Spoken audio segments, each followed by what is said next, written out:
In 2020, a dwelling could be acquired for $300,000.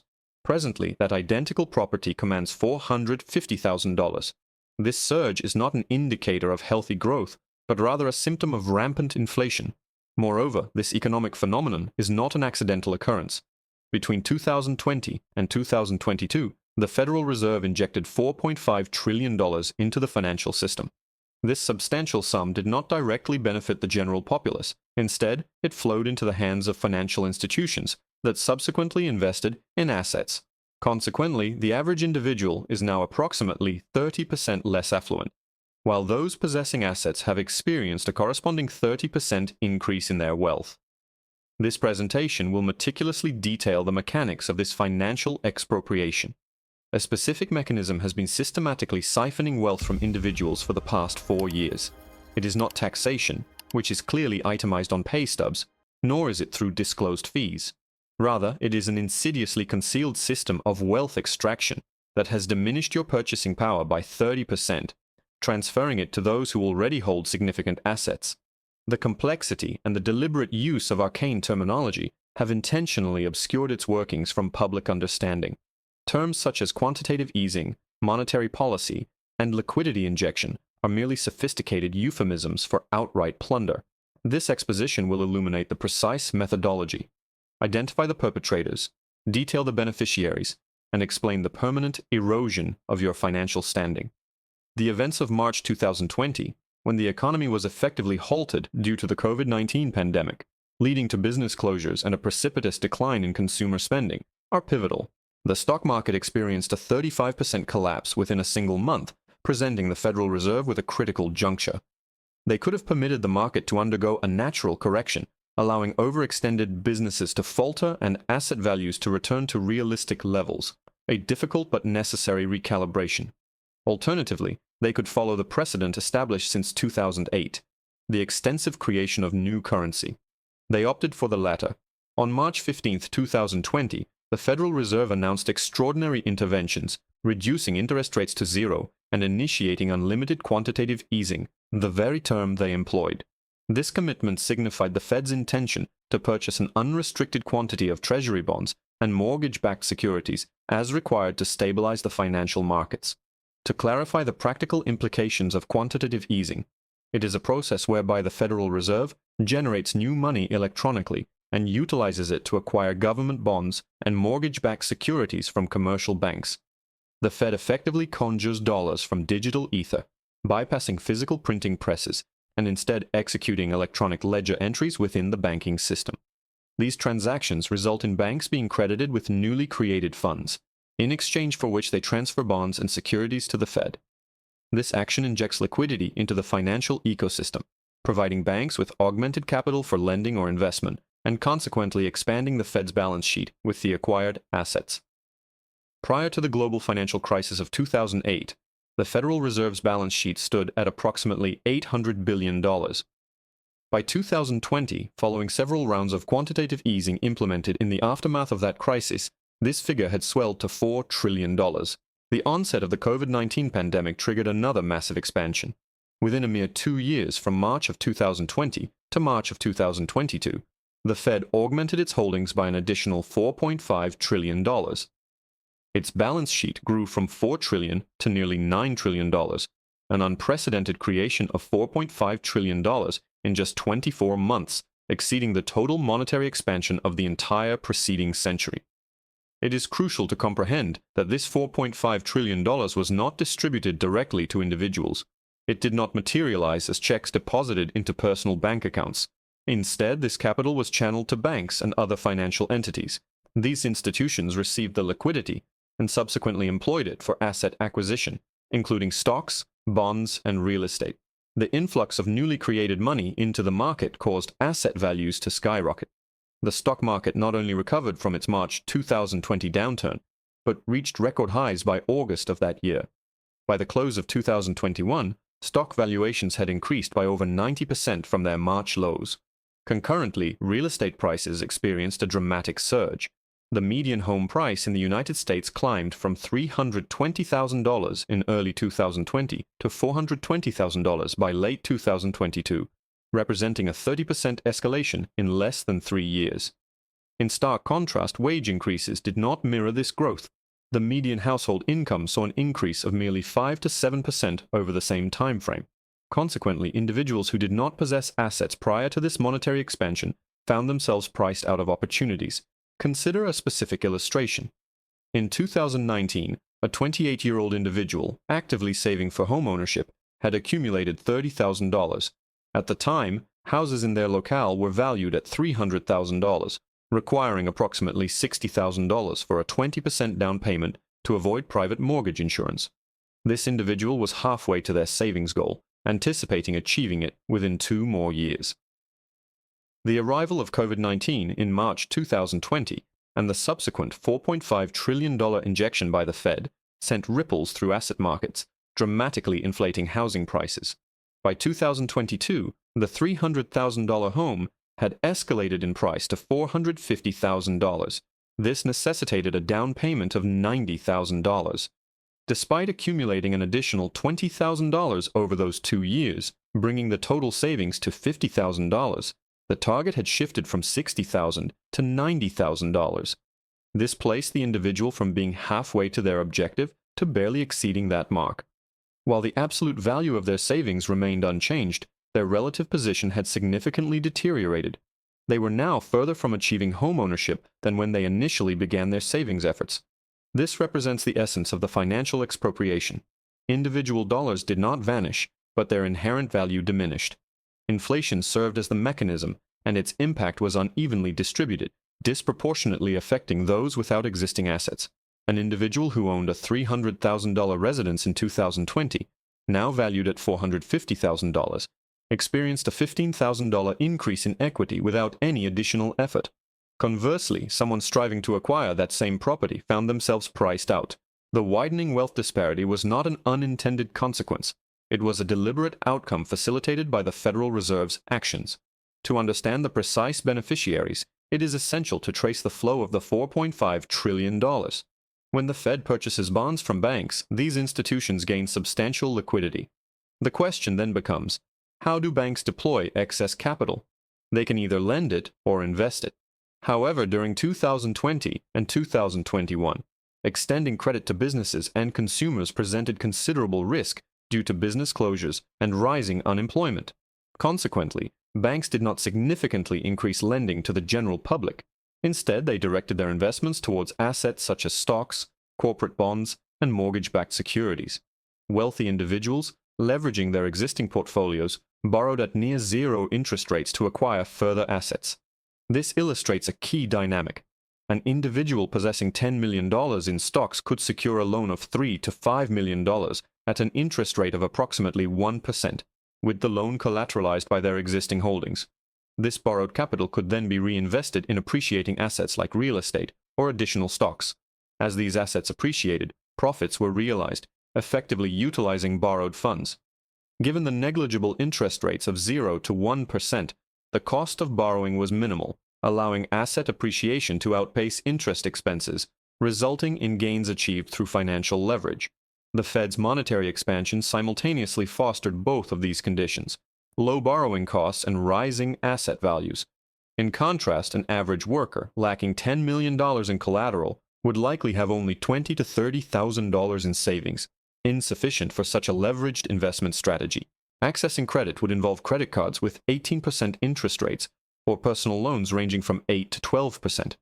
This disparity in access to affordable credit, coupled with insufficient capital, perpetuates a system where the affluent can borrow cheaply to acquire appreciating assets, while ordinary citizens incur high interest costs and witness asset prices escalating beyond their reach.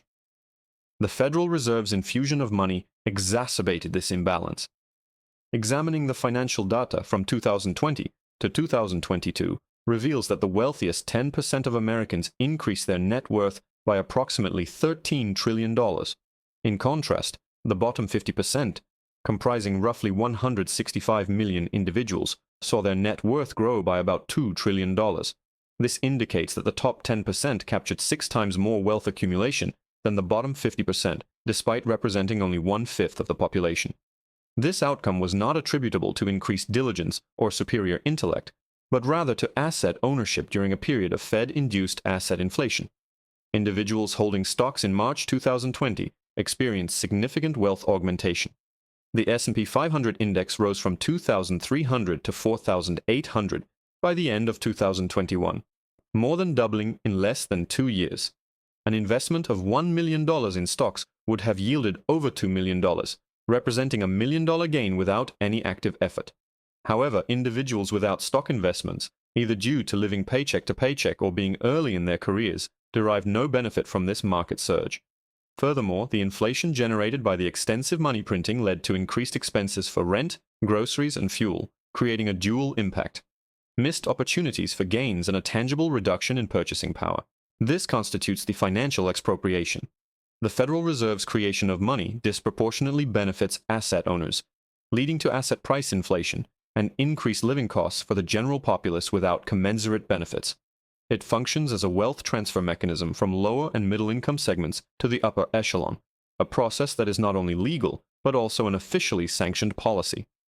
The Fed openly articulates its objective of inflating asset prices to foster a wealth effect, predicated on the belief that individuals perceiving their investment portfolios and property values to be increasing will feel wealthier and consequently increase their spending, thereby stimulating the economy. However, this effect is contingent upon asset ownership. For those without assets, the only consequence is inflation. Let us now define inflation accurately, as the government's statistical definition diverges significantly from lived experience. The government employs the Consumer Price Index, CPI, to measure inflation, tracking a basket of goods and services including food, energy, housing, transportation, and healthcare. The officially reported CPI inflation rate from 2020 to 2023 averaged approximately 18% cumulatively, signifying an average price increase of 18% over 3 years. However, this average often understates the reality for many individuals. Housing, representing the largest expenditure for most Americans, experienced price increases significantly exceeding 18%. Median home prices escalated by 35 to 40%, depending on the specific market, while rents saw an increase of 25 to 30% in most urban areas. Food prices also outpaced the official CPI, with eggs experiencing a surge of over 70% at one point. Other staples such as chicken, beef, bread, and milk all increased by 25 to 50%, varying by item and region. Used vehicle prices climbed by 40% in 2021 before experiencing a slight decline. Gasoline prices more than doubled from their 2020 lows to their 2022 peaks. Healthcare and childcare costs continued their upward trajectory. The everyday necessities purchased by ordinary people experienced price increases, far exceeding the reported 18%. The CPI methodology incorporates items like electronics, which have become cheaper, and employs statistical techniques that tend to understate actual inflation. Thus, while the official figure suggests 18% inflation, the lived experience for many indicates a 30 to 40% increase, and this lived experience is the more accurate reflection of reality. This discrepancy is critically important. If official inflation stands at 18%, but an individual's expenses have risen by 35%, they are effectively being misled by the government. They are being told the situation is not dire while struggling to afford basic necessities. When public concerns about rising prices are voiced, economists often dismiss them as transitory or claim that inflation is receding. However, prices typically do not decrease. Rather, the rate of increase slows, but the elevated price levels persist. For instance, if rent increases from $1,500 to $2,000, a 33% jump, it is highly unlikely to revert to $1,500.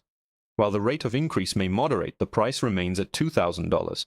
This increase is permanent, resulting in a lasting reduction of purchasing power. This constitutes the hidden tax. Income taxes are visible, clearly delineated on paychecks. Sales taxes are also apparent, itemized on receipts. Inflation, however, is concealed until one encounters the stark reality of significantly higher prices when attempting to make a purchase. The Federal Reserve instigated this inflation through the creation of $4.5 trillion, fully cognizant of its inflationary consequences. This was not an oversight or an unforeseen outcome. They understood that a 50% expansion of the money supply within 2 years would inevitably devalue the currency. They proceeded with this action because their paramount concern was the preservation of asset markets and the financial system, not the safeguarding of individuals' purchasing power. Their justification at the time, articulated by Fed Chairman Jerome Powell in March 2020, was a commitment to do whatever it takes to support the economy, including implementing unlimited quantitative easing and zero interest rates. The prevailing rationale was the economy's precipitous decline, characterized by widespread business closures and a surge in unemployment to 14%, with the specter of a deep depression looming if no intervention occurred. However, a critical question remained unaddressed. Why was the newly created money directed towards banks and asset markets rather than being distributed directly to individuals? While the government did provide stimulus checks totaling $3,200 per person over a year, by $2,100 in April 2020, $600 in December 2020, and $1,400 in March 2021, this amount was insufficient to offset a 30% inflation rate.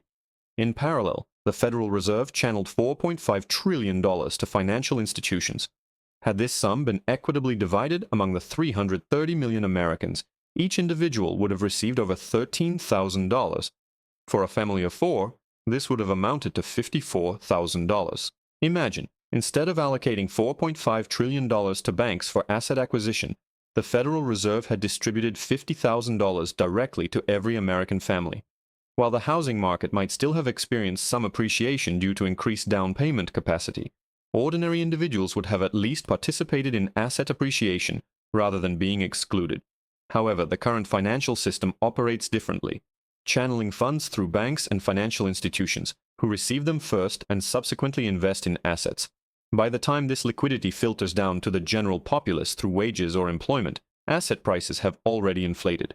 This creates a persistent disadvantage.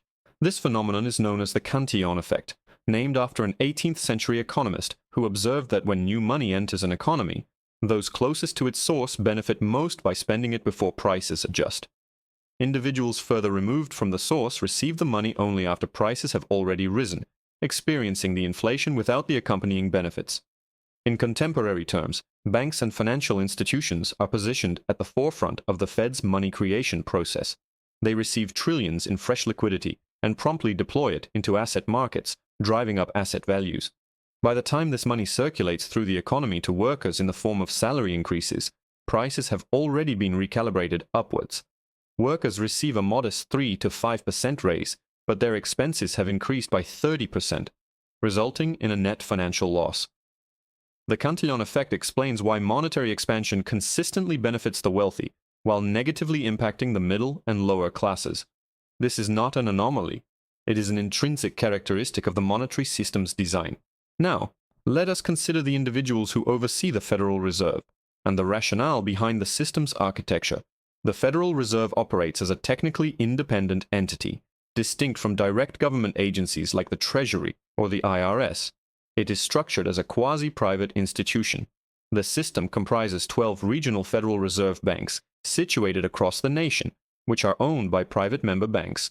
Prominent financial institutions such as J.P. Morgan, Bank of America, Citigroup, and Wells Fargo are both members and shareholders of the Federal Reserve System, while the Board of Governors, responsible for policy formulation, is appointed by the President and confirmed by the Senate, ensuring a degree of government oversight. The regional Fed banks retain their private ownership structure. This organizational framework necessitates the Fed to serve dual allegiances. Officially, its mandate is to act in the public interest, aiming for maximum employment and price stability. However, in practice, its operations are intimately linked with the banking industry it is tasked with regulating. Federal Reserve officials frequently transition between roles in Wall Street and positions within the Fed. Jerome Powell, the current chairman, previously held a position in private equity before joining the Fed, with prior experience at the Treasury and an investment bank. Janet Yellen, the former Fed chair, now serves as Secretary of the Treasury.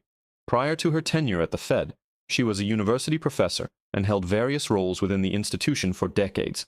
Ben Bernanke, who chaired the Fed during the 2008 crisis, came from an academic background but now advises a hedge fund. This constant revolving door phenomenon creates a structural conflict of interest. Federal Reserve officials who regulate banks are often subsequently hired by those same institutions. This proximity raises concerns about the impartiality of regulatory decisions as officials may be inclined towards leniency and support to secure future lucrative employment opportunities. Consequently, the Fed has become susceptible to industry capture. This explains why, during every financial crisis, the Fed's immediate priority is to safeguard banks and asset markets, rather than prioritize the interests of ordinary citizens. In 2008, the Fed provided trillions in bailouts to banks. In 2020, this pattern was repeated. In each instance, the sequence of events is consistent. A crisis emerges. Markets experience panic. The Fed injects liquidity. Asset prices stabilize or appreciate, and the general populace receives minimal relief in the form of small stimulus checks or extended unemployment benefits, while the majority of the funds are directed towards financial institutions. Over time, this process has led to a significant concentration of wealth at the top.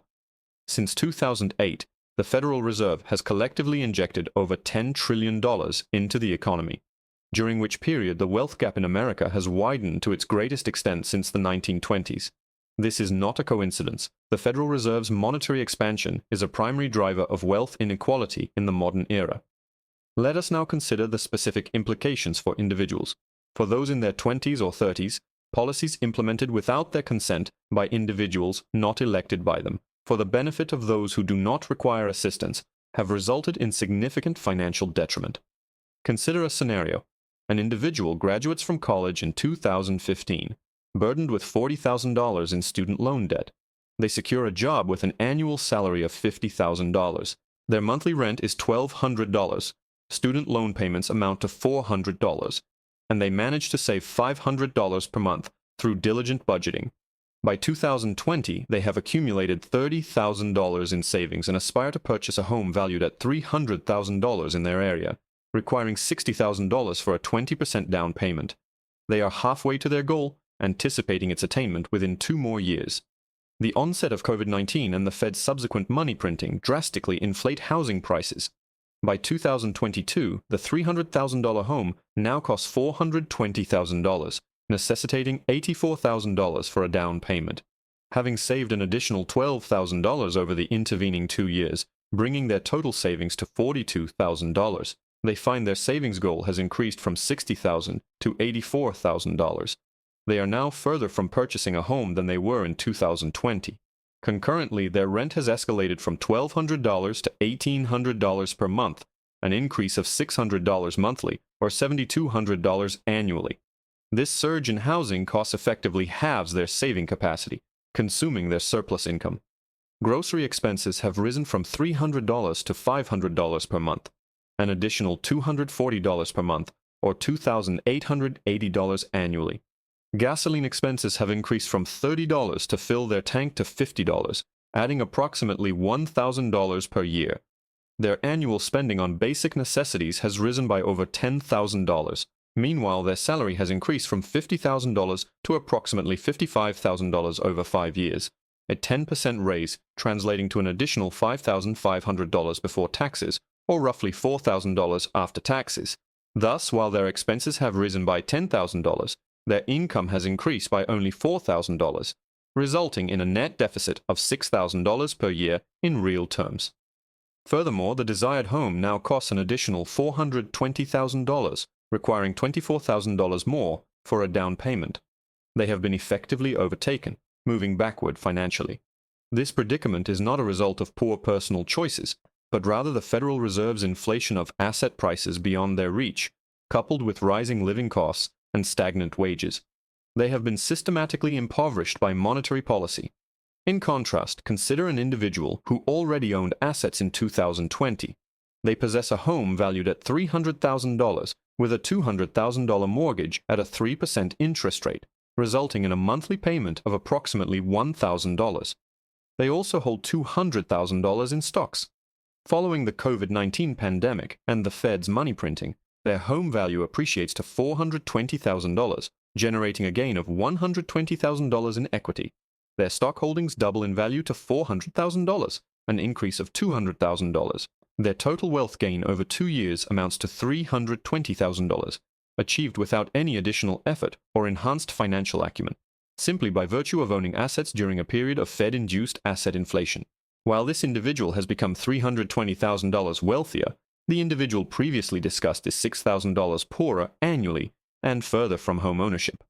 This is the essence of the expropriation, a transfer of wealth from individuals reliant on wages to those who own assets. This trend is accelerating. Since 1980, wages have increased by approximately 20% after accounting for official inflation. However, asset prices, including stocks and real estate, have appreciated by over 500%. Individuals earning wages are essentially treading water, while asset owners are accumulating substantial wealth. The system is designed to reward ownership and penalize labor, with the Federal Reserve's money printing serving as the engine driving this divergence. Now let us examine the alternative actions the Fed could have taken. There were viable alternatives to the path chosen, which unequivocally benefited asset owners. In 2020, the Fed could have permitted market corrections, allowing prices to decline to sustainable levels. This would have entailed short-term pain, with potentially higher unemployment for an extended duration. Markets would have experienced a downturn. Property values would have declined. However, within a span of 2 to 3 years, the economic landscape would have recalibrated. Prices would have become accessible once more. Young individuals would have had the opportunity to acquire homes. Investments would have been priced at sensible levels. The existing system would have undergone a cleansing. Instead, the Federal Reserve opted to sustain everything. They maintained elevated asset values. They kept financially distressed companies operational. They shielded asset holders from any adverse consequences. The repercussions of this choice are currently borne by everyone who does not possess assets. You are compensating for it through escalating prices, through housing that is beyond reach, and through wages that fail to keep pace with mounting expenses. The Federal Reserve effectively socialized the hardship while privatizing the profits. An alternative course of action was to disperse funds directly to citizens rather than to financial institutions. Had the Federal Reserve generated $4.5 trillion and distributed it equally among all Americans, each person would have received approximately $13,000. This capital would have been allocated towards rent, sustenance, and essential needs. It would have provided direct support to businesses. And indeed, a portion would have been invested in assets, contributing to price increases. However, at the very least, ordinary individuals would have benefited from the appreciation of assets. Instead, the funds were channeled to banks, which then acquired assets prior to any price surge. You were excluded from participation while they amassed fortunes. This outcome was not coincidental. It was the anticipated result. The Federal Reserve's primary objective is to safeguard the financial infrastructure, and this infrastructure comprises banks, investment arenas, and the affluent individuals who own them. You are not an integral component of the financial system. You are an active participant in the broader economy. These are two distinct classifications. And when the Federal Reserve must make a selection between protecting the financial system and safeguarding average citizens, their choice invariably favors the financial system. Here is what is projected to occur next. The price increases observed from 2021 to 2023 are permanent. Prices are not expected to revert to previous levels. The Federal Reserve implemented interest rate hikes in 2022 and 2023 to combat inflation. Rates ascended from 0 to 5%. This action decelerated economic activity. Hiring experienced a standstill. Wage advancement faltered, yet prices remained elevated. Home values stabilized but did not experience a substantial decline. Consequently, you are now confronted with both high prices and elevated interest rates. If you aspire to purchase a residence, you face a cost of $420,000 with a 7% mortgage rate. Your monthly obligation exceeds $3,000 for a dwelling that commanded $1,000 per month in 2019. That represents a threefold increase in expense, and your income has not tripled. It has likely increased by a mere 15% over that period.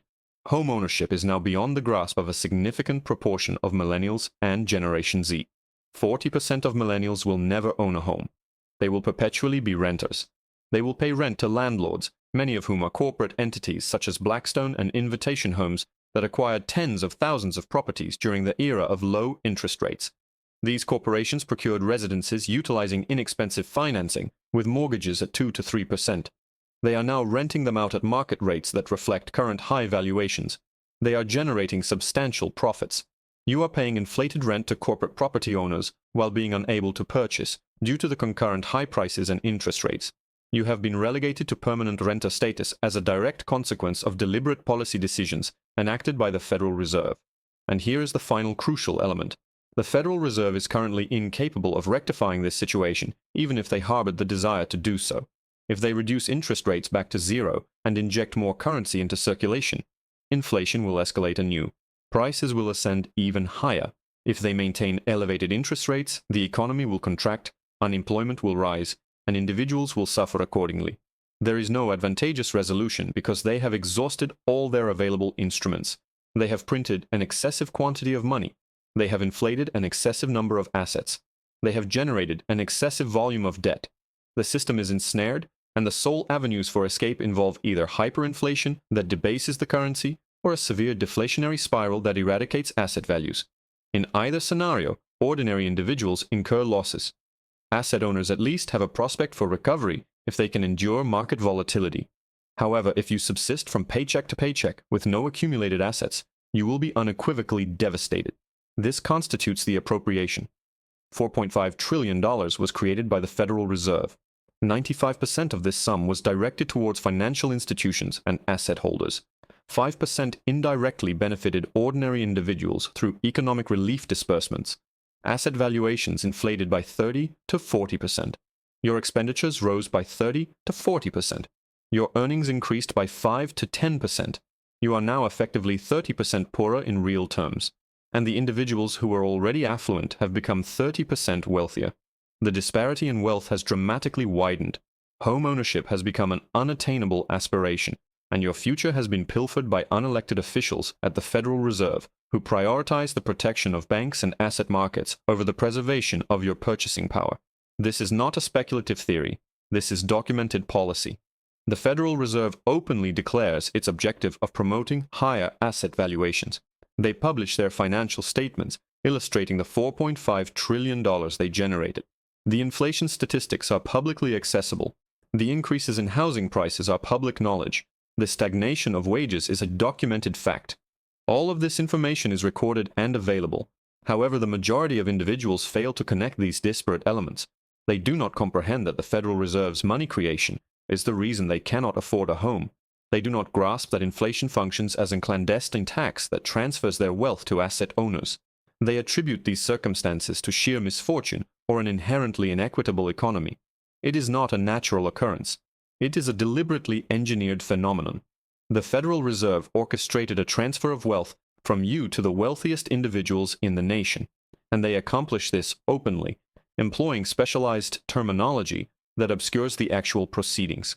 If you retain nothing else from this discourse, understand that inflation is not an unforced environmental event like meteorological conditions.